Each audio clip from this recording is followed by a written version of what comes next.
Assalamualaikum teman-teman. Kalian pernah kepikiran nggak kenapa dinasti Umayyah runtuh dan digantikan dengan dinasti Abbasiyah? Yuk kita telusuri kisah bersejarah ini bersama. Runtuhnya Umayyah dan munculnya Abbasiyah.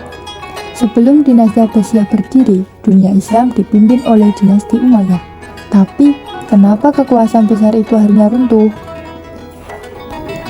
Nah, ada beberapa hal penting penyebab runtuhnya kekuasaan Umayyah. Yang pertama, adanya diskriminasi terhadap non-Arab atau kaum Mawali yang membuat banyak orang kecewa. Yang kedua, kehidupan khalifah yang mewah dan otoriter dinilai jauh dari ajaran agama. Yang ketiga, adanya persaingan politik antara Bani Umayyah dan Bani Hashim yang makin panas. Yang keempat, ditambah lagi pemberontakan di berbagai wilayah melemahkan kekuasaan Umayyah. Dalam situasi inilah gerakan rahasia yang dipimpin keturunan Abbas bin Abdul Muthalib muncul dan berhasil menggulingkan dinasti Umayyah. Maka lahirlah dinasti Abbasiyah yang membuka babak baru dalam sejarah Islam. Berdirinya dinasti Abbasiyah. Dinasti ini mengambil nama dari Abbas bin Abdul Muthalib, paman Nabi Muhammad. Gerakan pendirian Abbasiyah bermula secara rahasia dari Al-Hamimah yang dipimpin oleh keturunan Abbas. Strategi awal mereka adalah mengumpulkan dukungan dari kaum yang terpinggirkan seperti orang Persia dan kaum Mawali. Tokoh penting dalam gerakan ini adalah Abu Muslim Al-Khurasani yang kemudian memimpin pemberontakan terbuka melawan Bani Umayyah. Tahun 750 Masehi, dinasti Abbasiyah resmi berdiri. Abu al-Abbas As-Saffah menjadi khalifah pertama dan ibu kota dipindahkan ke Baghdad. Pada masa itu, sistem pemerintahan pada dinasti Abbasiyah bersifat monarki, yaitu kepemimpinan diwariskan secara turun-temurun. Selain itu, wilayah kekuasaan Abbasiyah dibagi menjadi beberapa provinsi yang dipimpin oleh gubernur. Namun, karena pembagian wilayah ini belum tertata rapi, beberapa daerah kecil bahkan melepaskan diri dari kekuasaan pusat. Masa keemasan dinasti Abbasiyah. Selama dinasti ini berkuasa, di mana kurang lebih selama 5 abad, tercatat bahwa pemimpin yang ada pada masa itu sebanyak 37 orang pemimpin. Zaman pemerintahan dinasti Abbasiyah dikenal sebagai zaman keemasan dan kejayaan Islam.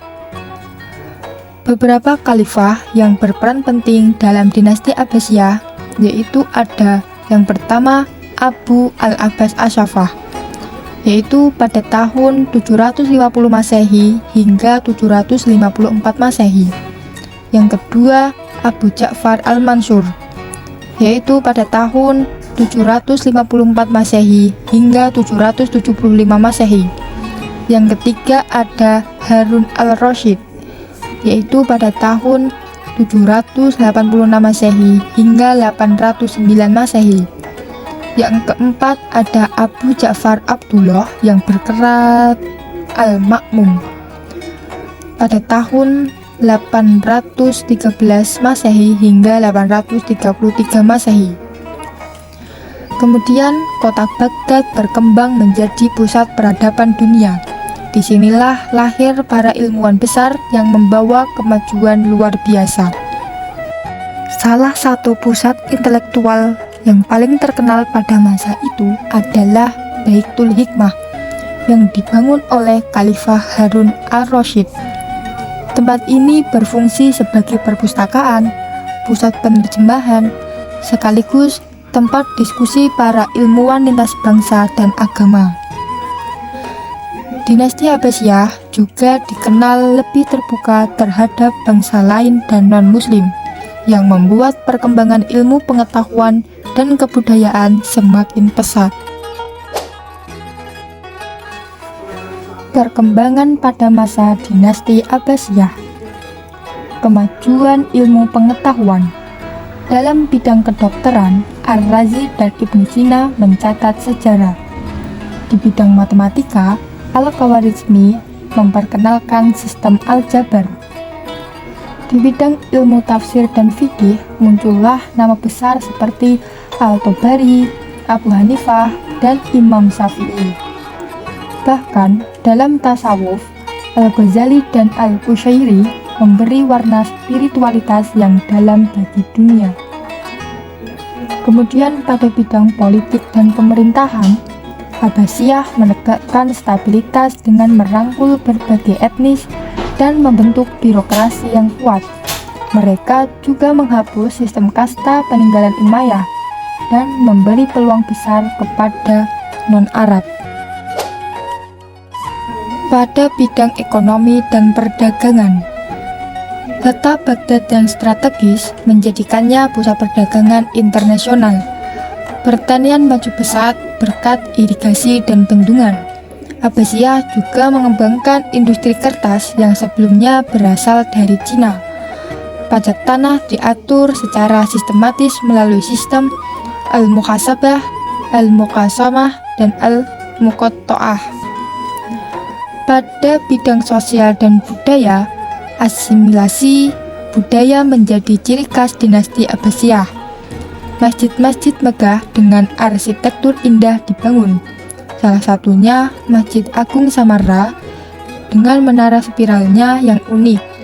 Seni, sastra, dan filsafat berkembang seiring kemajuan ilmu dan peradaban.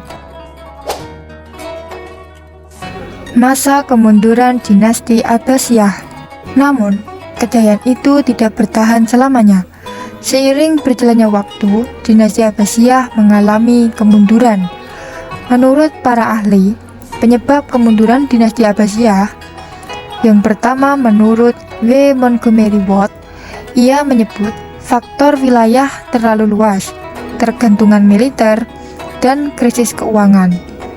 Kemudian menurut Dr. Badri Yatim, ia menyoroti konflik antar bangsa, kemerosotan ekonomi, perpecahan agama, serta ancaman luar seperti perang salib dan serangan Mongol. Akhir kekuasaan dari dinasti Abbasiyah. Pada tahun 1258 Masehi, Baghdad diserang oleh pasukan Mongol yang dipimpin oleh Hulagu Khan. Khalifah Al-Mu'tasim Billah yang menjadi khalifah terakhir dan keluarganya dibunuh. Ribuan karya ilmiah dari Baitul Hikmah dibakar dan dibuang ke sungai Tigris. Air sungai berubah hitam karena tinta buku, menandai berakhirnya masa keemasan Abbasiyah. Meski sudah runtuh, warisan dinasti Abbasiyah tetap hidup.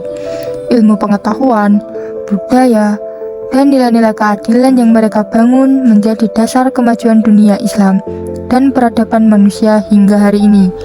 Inilah kisah tentang bangkit dan runtuhnya dinasti Abbasiyah.